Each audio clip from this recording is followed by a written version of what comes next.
সুলাইমান আলাইহিস সালাম যখন জিনদেরকে দিয়ে বাইতুল মুকাদ্দাস নির্মাণ করা শুরু করলেন, এমন সময় সুলাইমান আলাইহিস সালামের কাছে মৃত্যুর ফেরেশতা অর্থাৎ মালাকাল মাউত হাজির হয়ে গেলেন।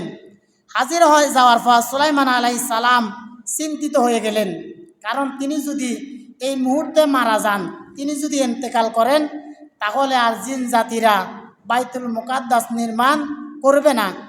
এমন সময় যখন তিনি চিন্তিত হয়ে পড়লেন, সুলাইমান আলাইহিস সালাম বলতে লাগলেন, আমি যদি দুনিয়া থেকে চলে যাই, তাহলে এই অবাধ্য জিন জাতিরা বাইতুল মুকাদ্দাসের যে বাকি কাজটুকু রয়েছে তারা এই কাজটুকু করবে না। এমন সময় আল্লাহ তাআলা সুলাইমান আলাইহিস সালামকে জানিয়ে দিলেন, হে সুলাইমান শুনো, তুমি একটা কাঁচ দিয়ে মেহরাব বানাও। সুলাইমান আলাইহিস সালাম তখন একটি মেহরাব বানালেন। মেহরাব বানানোর পর আল্লাহ তাআলা বললেন, তুমি এই কাঁচের সিন্দুকটির ভিতরে অর্থাৎ মেহরাবের ভিতরের দিকে ঢুকে যাও। সুলাইমান আলাইহিস সালাম মেহরাবের ভিতরে ঢুকলেন। আল্লাহ তাআলা বললেন, তুমি একটা লাঠির উপরে ভর করে তুমি ফিলিস্তিনের দিকে অর্থাৎ বাইতুল মুকাদ্দাসের দিকে দাঁড়িয়ে থাকো। ফেরেশতারা যেই দিকে মসজিদ নির্মাণ করে, তুমি ফেরেশতাদের দিকে বাইতুল মুকাদ্দাসের দিকে দাঁড়িয়ে থাকো। দেখা গেল সুলাইমান আলাইহিস সালাম লাঠির উপরে ভর করে দাঁড়িয়ে থাকলেন। যখন তার মৃত্যুর সময় হলো, মালাকাল মাউত তখন সুলাইমান আলাইহিস সালামের জান কবজ করে নিয়ে গেলেন, কিন্তু তিনি তার লাঠির মধ্যে ভর করে দাঁড়িয়ে রইলেন। সুলাইমান আলাইহিস সালাম মাটিতে পড়লেন না। আর অন্যদিকে দেখা গেল জিন জাতিরা মনে করেছে সুলাইমান আলাইহিস সালাম জীবিত আছেন এবং তিনি তাদের দিকে তাকিয়ে আছেন। দেখা গেল সুলাইমান আলাইহিস সালাম মারা গেলেন। মারা যাওয়ার পর একটানা 1 বছর পর্যন্ত তিনি লাঠির উপর ভর করে দাঁড়িয়েছিলেন। আর অন্যদিকে জিনেরা এই 1 বছরের ভিতরে বাইতুল মুকাদ্দাসের কাজ শেষ করে ফেললেন।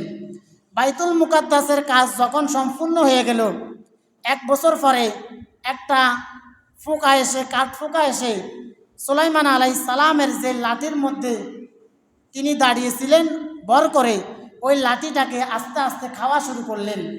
যখন লাঠিটা খাওয়া শেষ হয়ে গেল, সুলাইমান আলাইহিস সালাম তখন মাটিতে পড়ে গেলেন। মাটিতে পড়ে যাওয়ার সাথে সাথে জিন জাতিরা তখন সুলাইমান আলাইহিস সালামের কাছে আসলেন। এসে দেখলেন সুলাইমান আলাইহিস সালাম মারা গেলেন। তখন জিন জাতিদেরকে শোনানো হলো, তোমরা যাকে মনে করেছিলা জীবিত, কিন্তু তিনি আরও 1 বছর আগে মারা গিয়েছেন। অর্থাৎ সুলাইমান আলাইহিস সালাম যখন দেখলেন তার মৃত্যুর সময় এসে গিয়েছে, মালাকাল মাউত যখন বললেন, আপনার হায়াত আর বেশি দিন নাই, আপনি দুনিয়া থেকে চলে যেতে হবে, তখন সুলাইমান আলাইহিস সালাম ফেরেশতাদেরকে এই কাজটুকু করার জন্য আদেশ দিলেন। এবং বাইতুল মুকাদ্দাসের কাজ যখন তারা আরম্ভ করলো, সুলাইমান আলাইহিস সালামকে আল্লাহ তাআলা বললেন, আপনি একটা লাঠির মধ্যে ভর দিয়ে আপনি বাইতুল মুকাদ্দাসের দিকে তাকিয়ে থাকেন, যাতে করে এই জিন জাতিরা বুঝতে না পারে আপনি মৃত্যুবরণ করেছেন। সুলাইমান আলাইহিস সালাম যখন মাটিতে পড়ে গেলেন, দেখা গেল তার শরীরের এক অংশ ফসে যায় নাই। এখন প্রশ্ন হলো, সুলাইমান আলাইহিস সালাম 1 বছর পর্যন্ত মারা গেলেন, 1 বছর আগে মারা গেলেন, কিন্তু তার লাশ কেন ফসলো না, কেন বলল না? এই ব্যাপার আল্লাহ তাআলা কুরআনুল কারীমের অনেকগুলো আয়াতের মধ্যে বললেন, নবীদের লাশ কখনো ফসেও না, গলেও না, এবং নবীদের লাশকে মাটি, এই পৃথিবীর মাটি ভক্ষণও করে না। কারণ আল্লাহ তাআলা পৃথিবীর মাটিকে, নবীদের লাশকে খাওয়া পৃথিবীর মাটিদেরকে হারাম করে দিয়েছেন। সুবহানাল্লাহ। সুলাইমান আলাইহিস সালাম যখন মারা গেলেন, পরবর্তীতে আল্লাহ তাআলা নবী করে পাঠালেন হযরত ইলিয়াস আলাইহিস সালাম এবং জুলকিফ আলাইহিস সালাম। ইলিয়াস আলাইহিস সালাম এবং জুলকিফ আলাইহিস সালাম যখন বনি ইসরাইলের নবী হলেন, কিন্তু দেখা গেল তারা ইলিয়াস আলাইহিস সালাম এবং জুলকিফ আলাইহিস সালামকে নবী হিসাবে মানত না। তারা তাদের জুলুম নির্যাতন শুরু করত। তারা দেখা গেল তাদের নবীকে মানত না। এক পর্যায়ে তারাও যখন মারা গেলেন, দাফে দাফে আল্লাহ তাআলা পরবর্তীতে জাকারিয়া আলাইহিস সালামকে এবং ইয়াহইয়া আলাইহিস সালামকে নবী করে পাঠালেন।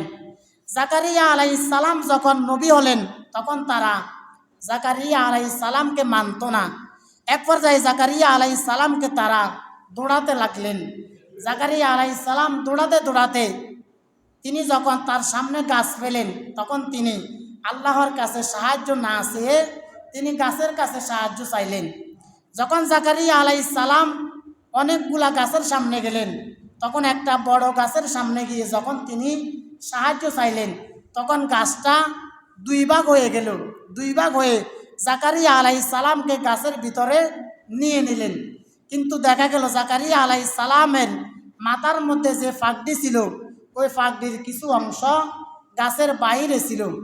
বাইরে থাকার কারণে এ বনি ইসরায়েল জাতিরা তারা লক্ষ্য করে দেখলেন।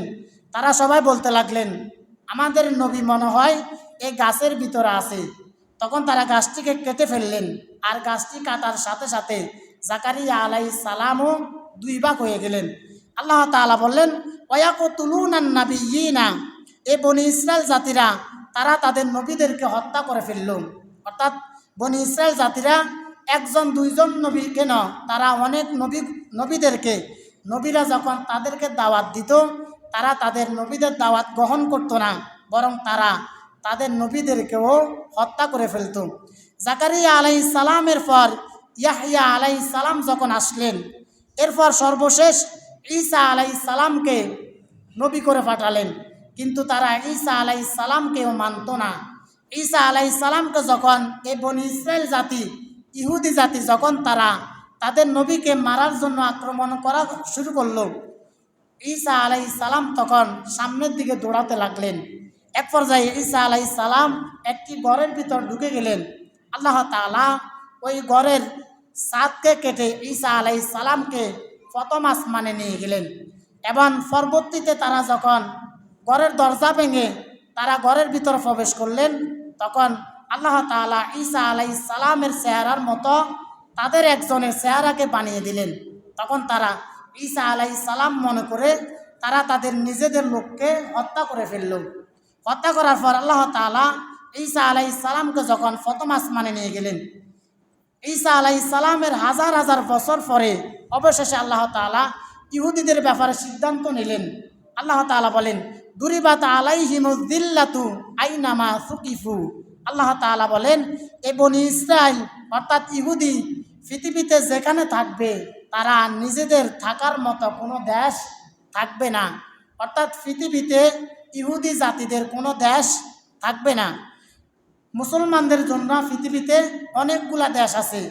এরপর হিন্দুদের জন্য পৃথিবীতে অনেক দেশ আছে, বৌদ্ধদের জন্য পৃথিবীতে অনেক দেশ আছে, খ্রিস্টানদের জন্য পৃথিবীতে নির্দিষ্ট দেশ আছে। কিন্তু ইহুদি জাতিদের জন্য পৃথিবীতে কোনো দেশ নাই। কারণ আল্লাহ তাআলা বলেন, দুরিবাত আলাইহিমুয যিল্লাতু, তোমরা জিল্লুতির সাথে থাকবে। অর্থাৎ তোমরা পৃথিবীর বিভিন্ন দেশে রোহিঙ্গার মতো থাকবে, তোমাদের নির্দিষ্ট কোনো দেশ থাকবে না। এই ইহুদি জাতিরা সর্বপ্রথম ফিলিস্তিনে ছিল। এরপর তারা